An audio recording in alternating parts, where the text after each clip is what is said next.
श्रीमद् भगवद गीता हम हिंदुओं के पवित्रतम ग्रंथों में से एक है। महाभारत के समय कुरुक्षेत्र युद्ध में भगवान श्री कृष्ण ने गीता का अद्भुत ज्ञान अर्जुन को सुनाया था। यह महाभारत के भीष्म पर्व के अंतर्गत दिया गया एक उपनिषद है। भगवद गीता में ज्ञान योग, कर्म योग, भक्ति योग, एकेश्वरवाद की अति सुंदर ढंग से चर्चा की गई है। संपूर्ण श्रीमद् भगवद गीता का ज्ञान भगवान कृष्ण ने अर्जुन को कुरुक्षेत्र में दिया था। इसलिए श्रीमद् भगवद गीता की पृष्ठभूमि महाभारत का युद्ध है।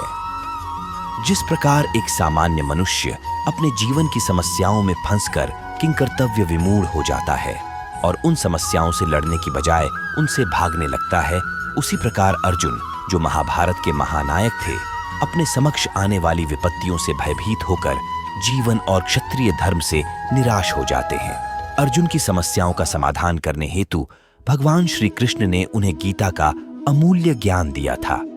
अर्जुन की तरह ही हम भी कभी-कभी अनिश्चय की स्थिति में आ जाते हैं या फिर अपनी समस्याओं से विचलित होकर भाग खड़े होते हैं।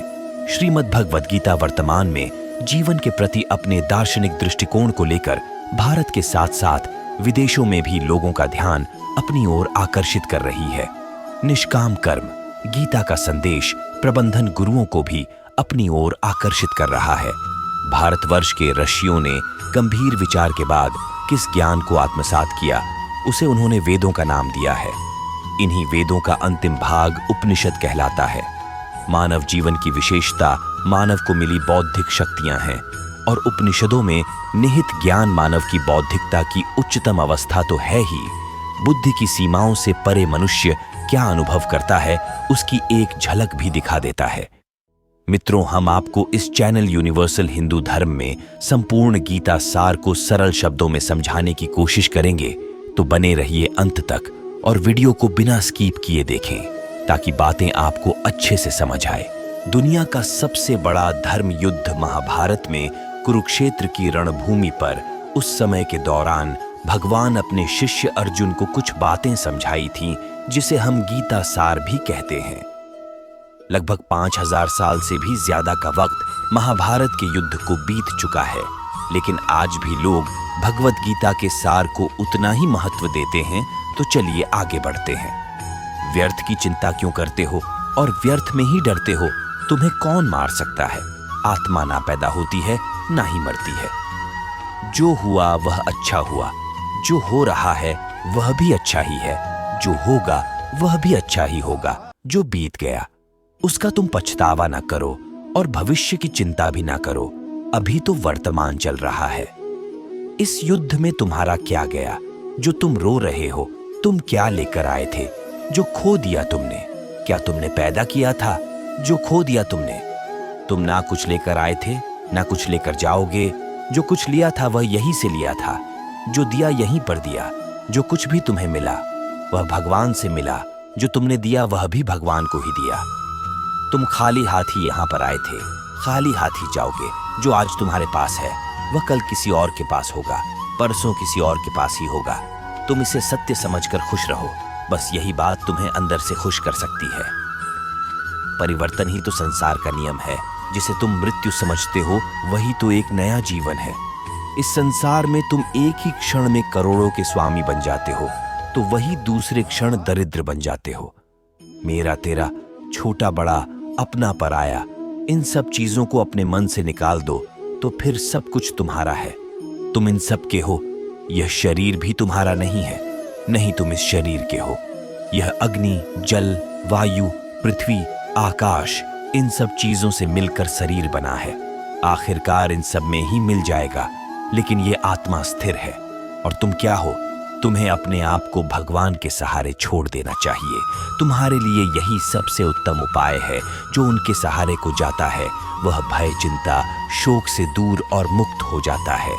हिंदी साहित्य और पुराणों में 2 प्रमुख महाकाव्य बहुत प्रचलित है, जिनमें से पहला है रामायण और दूसरा है भगवद गीता। यह हिंदी मान्यताओं के अनुसार पवित्र ग्रंथों में से एक है। आज हम हमारे इस लेख में बात करने जा रहे हैं श्री भगवद गीता के उपदेशों के बारे में। महाभारत के मुताबिक भगवान श्री कृष्ण महाभारत के युद्ध के दरमियान अपने शिष्य अर्जुन को कुछ उपदेश दिए थे, जिसके वजह से अर्जुन के लिए युद्ध जितना आसान हो गया था। गीता के उपदेश को जीवन का सार या जीवन के उपदेश भी कहा जाता है। वही अगर आप हिंदू धर्म के अनुसार महाग्रंथ के उपदेशों को अपने जीवन में भी लागू करेंगे तो आपका जीवन बहुत ही आसान हो जाएगा। इसके साथ साथ ग्रंथ में जीवन की सच्चाई और मनुष्य धर्म से जुड़े हुए कुछ बातें भी बताई गई है। कई बार ऐसा भी होता है कि हमें अपनी समस्या का समाधान नहीं मिल पाता और हम विपत्ति के समय बहुत ही परेशान हो जाते हैं।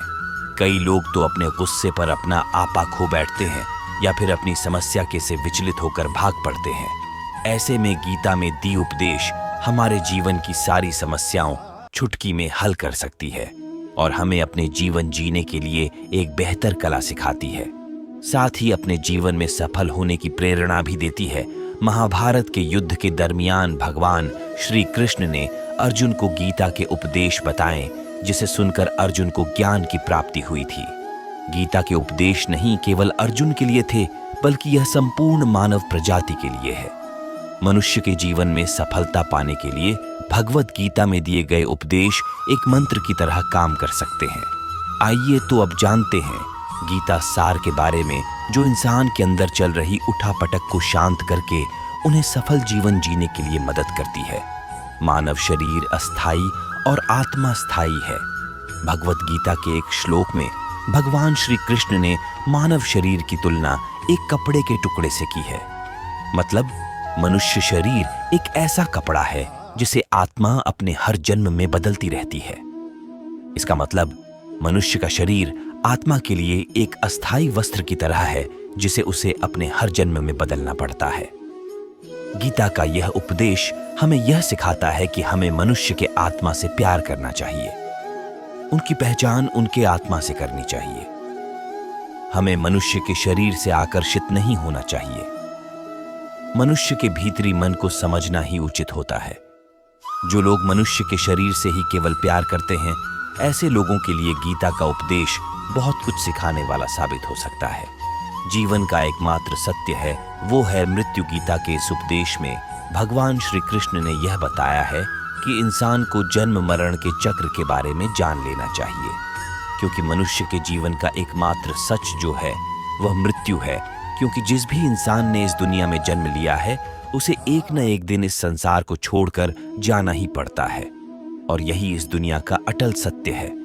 लेकिन इस बात से भी नकारा नहीं जा सकता कि हर इंसान अपनी मौत से भयभीत रहता है। इसलिए मनुष्य को जीवन की अटल सच्चाई को जान लेना चाहिए और अपनी वर्तमान की खुशियां को भी खराब नहीं करना चाहिए। गुस्से पर काबू करना चाहिए, क्योंकि क्रोध से व्यक्ति का नाश हो जाता है। भगवान श्री कृष्ण ने इस उपदेश में यह बताया है कि क्रोध से मनुष्य को भ्रम पैदा होता है और भ्रम में वह अपनी बुद्धि का विनाश कर बैठता है। क्रोध में जब मनुष्य की बुद्धि काम नहीं करती है, तब मनुष्य का तर्क वितर्क करने की क्षमता नष्ट हो जाती है और व्यक्ति का वही नाश हो जाता है। इसी तरह हर एक व्यक्ति को अपने गुस्से पर काबू करना सीखना चाहिए। मनुष्य गुस्से में कई बार ऐसा काम कर देता है जिससे उसको बाद में जाकर हानि का सामना करना पड़ता है। वहीं अगर मनुष्य अपने क्रोध पर काबू नहीं कर पाए, तब वह कोई गलत कदम उठा बैठता है। जब भी मनुष्य के मन में क्रोध की भावना उत्पन्न होती है, तब मनुष्य का मस्तिष्क काम करना बंद कर देता है और वह सही गलत का वह उचित फैसला नहीं ले पाता। इसलिए हमेशा मनुष्य को अपने क्रोध को काबू में रखना चाहिए और अपने मन को शांत रखना चाहिए, क्योंकि गुस्से में लिया गया फैसला आपको गहरी क्षति पहुंचा सकता है। व्यक्ति अपने कर्मों को नहीं छोड़ सकता है। भगवान श्री कृष्ण ने गीता के सार में यह बताया है कि कोई भी व्यक्ति अपने कर्मों को नहीं छोड़ सकता, जिसका मतलब व्यक्ति साधारण समझ के साथ अपने कर्मों में लगे रहते हैं। उन्हें अपने कर्म से हटना या छोड़ना नहीं चाहिए, क्योंकि वह ज्ञानवादी नहीं बन सकते हैं। वही अगर मनुष्य अपने कर्मों से पीछा छुड़ा ले या अपने कर्म करना बंद कर दे, तब वह अपने रास्ते से भटक जाता है। संसार का नियम है जिसके मुताबिक मनुष्य को अपने कर्मों को करते रहना होगा। जो व्यक्ति अपने कर्मों से बचना चाहता है या वह अपने कर्म को करना बंद कर देता है। ऐसी परिस्थिति में वह मनुष्य मन ही मन में डूबता जाता है, अर्थात जिस व्यक्ति का जो स्वभाव होता है वह उसी के मुताबिक अपने कर्मों को करता है। मनुष्य को देखने का नजरिया, गीता के सार में मनुष्य के देखने के नजरिए के बारे में भी कुछ बातें बताई गई है। इसमें लिखा गया है, जो व्यक्ति ज्ञान को और कर्मों को एक रूप से देखता है, उस व्यक्ति का नजरिया सही है। अज्ञानी पुरुष के पास ज्ञान नहीं होता, इसी वजह से वह हर किसी भी चीज को गलत नजर से ही देखते हैं। इंसान को अपने मन को काबू में रखना चाहिए। गीता के सार में ऐसे मनुष्य के बारे में भी बताया गया है जो मनुष्य अपने को मन को काबू में नहीं रख पाते। ऐसे लोग का मन इधर से उधर भटकता रहता है। ऐसे मनुष्य का मन उनके लिए शत्रु के समान काम करता है, क्योंकि मन व्यक्ति के मस्तिष्क पर बहुत गहरा प्रभाव डालता है। जब मनुष्य का मन स्थिर रहता है तो वह व्यक्ति भी सही तरीके से अपना काम करता है। खुद का आकलन करें। गीता के सार में यह भी बताया गया है कि मनुष्य को सबसे पहले अपनी खुद का आकलन मतलब खुद के बारे में जान लेना चाहिए। खुद की काबिलियत और क्षमता को जानना ही मनुष्य को आत्मज्ञान की प्राप्ति करा सकता है। जब तक मनुष्य खुद के बारे में जान नहीं लेगा, तब तक उस मनुष्य का उद्धार नहीं हो सकता। मनुष्य को खुद पर विश्वास करना चाहिए। श्री भगवत गीता में श्री कृष्ण ने यह भी बताया है कि हर एक मनुष्य को अपने आप पर पूरा पूरा भरोसा करना चाहिए, क्योंकि जो लोग खुद पर विश्वास करते हैं वह अवश्य ही सफलता प्राप्त करते हैं। ऐसा भी बताया जाता है कि जो व्यक्ति जैसा विश्वास करता है, आखिरकार वैसा ही बन जाता है। अच्छे कर्म करें और फल की इच्छा ना करें। जो मनुष्य अपना कर्म नहीं करते हैं और पहले से ही अपने कर्म का परिणाम के बारे में सोचने लगते हैं, ऐसे लोगों के लिए गीता का यह सार बड़ी सीख देने वाला साबित हो सकता है। भगवान श्री कृष्ण ने इस उपदेश में यह बताया है कि मनुष्य को कर्मों को करते रहना चाहिए और यह नहीं सोचना चाहिए कि इस कर्म का क्या परिणाम उनको प्राप्त होगा, क्योंकि कर्म का फल तो हर एक इंसान को मिलता ही है। इसीलिए मनुष्य को चिंता ना करके अपने कर्मों पर ध्यान देना चाहिए। ऐसा करने पर वह अपने किसी भी काम को सच्चे मन से करते हुए नजर आएंगे। मनुष्य की इंद्रियों का संयम ही कर्म और ज्ञान का निचोड़ है। मनुष्य के जीवन में सुख दुख दोनों ही स्थिति का अनुभव होता रहता है। सुख की स्थिति में मनुष्य ज्यादा ही प्रसन्न हो जाता है, तो वही दुख की स्थिति में मनुष्य निराशा महसूस करता है। इसलिए सुख और दुख दोनों ही स्थिति में मनुष्य को अपने मन पर काबू रखकर उसे स्थिर रखना ही योग्य कहलाता है। जब कोई भी मनुष्य सांसारिक इच्छाओं को त्याग करके फल की चिंता ना करे, अपने कर्मों को करता है, तो उसी स्थिति को मनुष्य योग में स्थित कहलाता है। जो मनुष्य अपने मन को काबू में कर लेता है, वह मनुष्य का मन ही उसका सच्चा मित्र बन जाता है। लेकिन जो मनुष्य अपने मन को काबू में नहीं कर पाता, उसके लिए उसका मन ही उसका सबसे बड़ा दुश्मन साबित होता है। वहीं जो मनुष्य अपने मन पर विजय प्राप्त कर ले, तो उसको परमात्मा की प्राप्ति हो जाती है। इसका मतलब जिस भी मनुष्य को ज्ञान की प्राप्ति हो जाती है, उसके लिए सुख दुख, सर्दी गर्मी और मान अपमान सब एक समान हो जाता है। खुद पर पूरा भरोसा रखे और अपने लक्ष्य को पाने के लिए लगातार प्रयास करें। गीता में बताए गए इस उपदेश को अगर कोई भी व्यक्ति सच्चे मन से जीवन में पालन करे, तो अवश्य ही वह व्यक्ति एक सफल इंसान बन सकता है। जो लोग पूरे विश्वास के साथ अपने लक्ष्य को पाने के लिए कोशिश करते रहते हैं, वह निश्चित अपने लक्ष्य को पा ही लेते हैं। इसके लिए किसी भी मनुष्य को अपने लक्ष्य को पाने के लिए लगातार निरंतर कोशिश करते रहना चाहिए। तनाव से दूर रहने का संदेश इस उपदेश में भगवान श्री कृष्ण ने यह समझाया है कि किसी भी व्यक्ति को तनाव और चिंता से दूरी बनाकर रखनी चाहिए, तभी जाकर वह एक सफल इंसान बन सकते हैं। क्योंकि मनुष्य को सफल होने में तनाव एक बाधा की तरह बीच में आता है। अपना काम को प्राथमिकता दें और इसे पहले करें। श्री भगवत गीता में भगवान श्री कृष्ण ने अपने इस उपदेश में ऐसा बताया है कि मनुष्य को अपने कामों को प्रथम प्राथमिकता देनी चाहिए। सबसे पहले अपने जरूरी काम को पूरा करें, उसके बाद ही किसी और काम को करें, अन्यथा दूसरों का काम पूरा करने के चक्कर में वह मनुष्य अवश्य ही अपना काम पूरा नहीं कर पाता है। लोक में जितने देवता हैं सब एक ही भगवान की विभूतियां हैं। श्री भगवत गीता में भगवान श्री कृष्ण ने यह भी उपदेश दिया है कि संसार में एक ही भगवान के अनेक स्वरूप है और संसार में लोग भगवान के अलग अलग स्वरूप की पूजा भी करते हैं, क्योंकि वह उनकी अलग अलग शक्तियों पर भरोसा करते हैं। लेकिन मनुष्य को यह बात का भी ज्ञान होना चाहिए कि सभी भगवान एक ही भगवान का स्वरूप है। मनुष्य के अच्छे और बुरे दोनों ही भगवान का शक्तियों का रूप है। अर्थात ब्रह्मांड में जितने देवता है वह सारे ही देवता एक ही भगवान का अनेक स्वरूप है, जिनकी मनुष्य कभी पीपल के रूप में पूजा करते हैं तो कोई पहाड़ के रूप में। भगवान अनगिनत है जिनका कोई अंत नहीं है, लेकिन मनुष्य अपनी अपनी आस्था के अनुसार अपने देवी देवताओं की पूजा करते हैं। लेकिन सत्य यह है कि सारे देवी देवता है एक ही भगवान का स्वरूप है। जो लोग भगवान का सच्चे मन से ध्यान लगाते हैं वह पूर्ण सिद्ध योगी माने जाते हैं। भगवत गीता सार में भगवान श्री कृष्ण ने ऐसा भी कुछ बताया है कि मनुष्य अगर सच्चे मन से भगवान की पूजा आराधना करते हैं, अपना पूरा ध्यान सच्चे मन से भगवान की ओर लगाते हैं, तो उन लोगों को अवश्य ही सिद्धि की प्राप्ति होती है। ऐसा भी बताया जाता है कि जो मनुष्य अपने शरीर के सभी इंद्रियों पर काबू पा लेता है और सुख और दुख सभी परिस्थितियों में समान भाव से रहता है और संसार के सभी प्राणियों के हित में लगा रहता है, ऐसे मनुष्य को ईश्वर की कृपा हमेशा बनी रहती है। अपने काम को मन लगाकर करें और अपने काम में खुशी खोजें। जो मनुष्य अपने सभी काम में मन लगाकर अपना कार्य करते हैं और वह छोटे से छोटे कार्यों में भी खुशी ढूंढ ही लेते हैं, वह लोग निश्चित ही अंत में सफलता प्राप्त करते हैं। वहीं दूसरी तरफ ऐसे मनुष्य भी होते हैं जो अपने काम को बस एक बोझ समझकर बस पूरा कर देना चाहते हैं और अपने किसी भी काम को पूरा सही ढंग से नहीं करते हैं। तो ऐसे मनुष्य हमेशा ही अपने जीवन में पीछे रह जाते हैं। किसी भी तरह की अधिकता इंसान के लिए बन सकती है। बड़ा खतरा।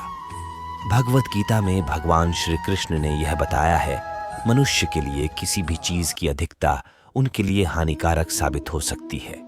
यह किसी भी प्रकार की अधिकता हो सकती है, कड़वाहट हो या फिर मधुरता, खुशी हो या गम। हमें कभी भी किसी भी चीज की अति करना हमारे लिए नुकसानदायक साबित हो सकती है। जीवन में संतुलन बनाए रखना है बहुत जरूरी है। जब तक मनुष्य अपने जीवन में संतुलन नहीं बनाएगा, तब तक मनुष्य अपने जीवन को खुशी से व्यतीत नहीं कर सकता। इसीलिए मनुष्य को अपने जीवन में किसी भी चीज को ज्यादा करने से बचना चाहिए और जीवन में संतुलन बनाकर रख सही है। स्वार्थी नहीं बने।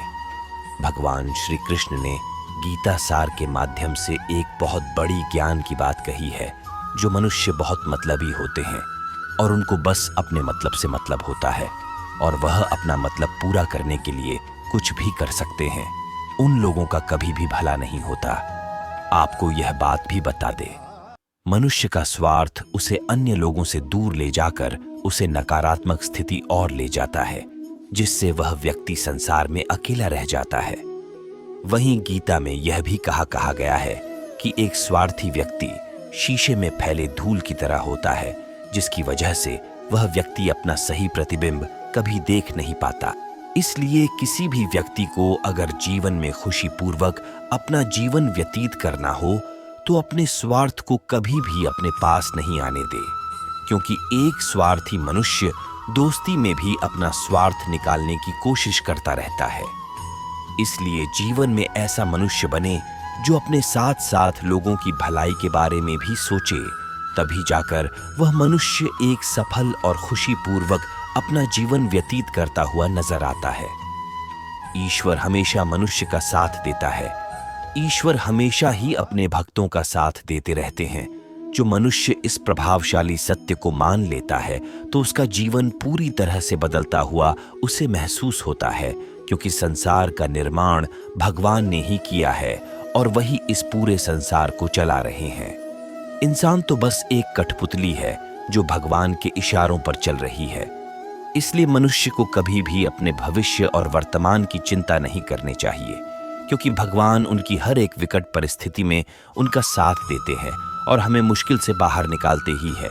इसलिए हम सबको ईश्वर पर सदैव भरोसा रखना चाहिए। संदेह की आदत इंसान के दुख का कारण बनती है।